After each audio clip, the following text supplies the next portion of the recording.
I'm going to tell you the story of how I found out that there was an ancient Indian burial mound right in my neighborhood. But in order to tell you the story, I have to first tell you what brought me here. I grew up in Baltimore City and actually was born in Baltimore County. I spent 40 years in the big city, and then one day I packed up my stuff, put it in storage in a little place called Falling Waters, West Virginia, and decided to look around for a house. House in the forest. That's what I wanted. That's what I found. A little chalet in the middle of nowhere. This is my backyard, and as you can see, it has black pines and a creek. This is my friend Brandy. The very first year I was here, we walked down to the creek, which is directly behind my home, down a giant hill. And we got our feet wet, and we had a little fun down by the creek. But for some reason, that creek has been embedded in my mind, and I never really made it a point to go down there. I was too busy with day-to-day life, learning how to wear flannel shirts and taking pictures of the country lifestyle. Now, I wouldn't have taken a picture of a donkey or a horse 20 years ago, or even stopped to photograph a damn mouse. But here I was doing it. I guess as you get older, maybe your priorities change, or maybe you just start to have a little bit more time to notice nature. This guy let me pet him. I thought that was absolutely crazy.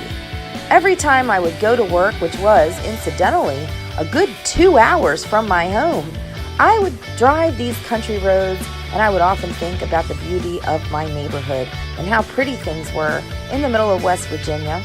I would brave the cold winters. In fact, until I got back to that creek, there would be 3 winters, come and gone. The first year I was there, we got more snowfall than ever. I think it was 42 inches, they said. And basically it was just my luck to be moving in with 42 inches of snow. I was more concerned about having enough wood for the long winters. You can't burn pine, so if any of those trees fell or were sickly or dying, I had to have a friend help me cut them down, and we had to move them. Firewood, however, I did get from the local woodman, and I was happy that I would stack it all up myself. And just like a squirrel stacks their nuts, so did I stack the firewood. I wasn't going to get caught, being here in the winter and being freezing cold. Something just had me always looking out the window and looking down to that creek and wondering, when is the snow going to stop? When can I get down to the creek? The third winter was quite treacherous, in fact. It seemed like it was longer than ever, and even the dog was getting tired of being cooped up in the house. If you ever saw a bulldog swim in a creek, well, not me until just recently. He loves the creek. But I guess there was always a nagging in my mind, and sometimes I think, if you have something on your mind, you have to basically follow it. It was almost like my ancestors were trying to send me a message for 3 years. Ancestors of people who lived on this property years and years and years before me. But I didn't realize it then. I just kept having the same thoughts. Brandy, she's a nature child. I don't know what she was doing outside in the snow. But when I did finally get back to that creek in the spring, I started finding some crazy rocks, and then I had to haul them up the hill for further observation.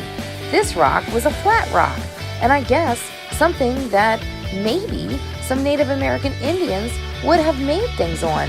And then what is this? This is where they made their arrowheads.